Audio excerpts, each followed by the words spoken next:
So what's up mga ka-idol? So karon mga ka-idol, so atong tan-aw ng gitanom nato nga batong mga ka-idol kung nana ba siya bunga kay medyo kuan man no dugay-dugay na pud tagwa katan-aw sa atong tanom ba kay tungod sa kabisi sa nato sige tag trabaho.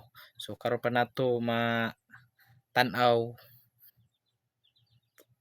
matan-aw mga ka-idol kay kuan ng Sunday man karon so mantay trabaho.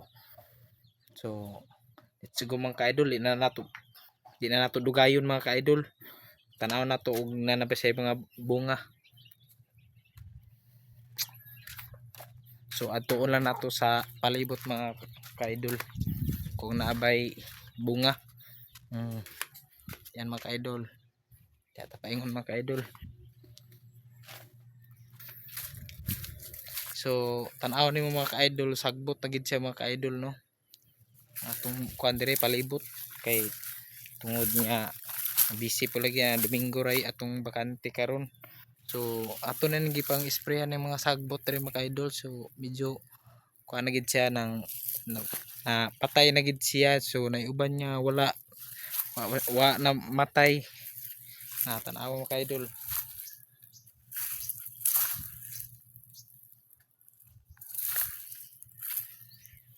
Naiuban mga ka-idol nga wa pagid siya namatay. Ang uban nang laya ng mga sagbot. So na may giingon nila nga kaning sagbot nga masasamang damo, mahirap patayin daw sa Tagalog pa. So na atong kuan mga idol, mga bulanghoy na to mga idol. So tag-as na kayo no. Mga kuan bulanghoy na to nga kipang tanom. So dire so ato nang kuan mga idol ug nabay bunga atong mga batong. Yan mga idol. So nanagid siya mga bunga ka-idol na. So gagmay pa siya mga ka-idol.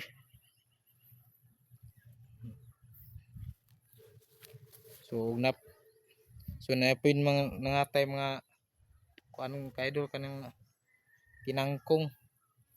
So mao na gulayon.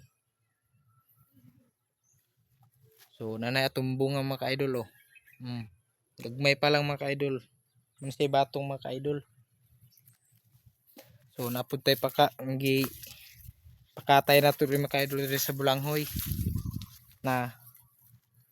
So yan mga ka-idol.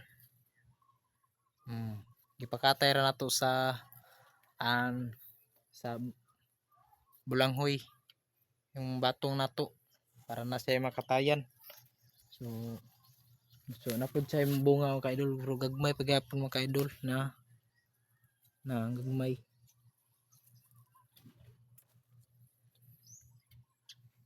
Yan mga ka-idol.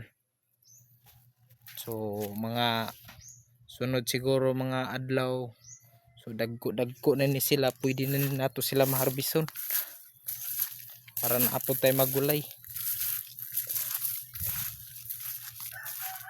So naapod tayo mong agri dire ay mga ka-idol oh.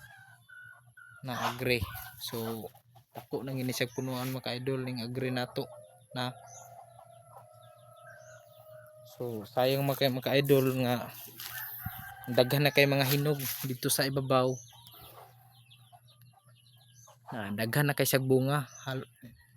Ilang siguro kay nato makitaan na pero daghan kay na siyang bunga sa ibabaw des tumoy. Kita mo na.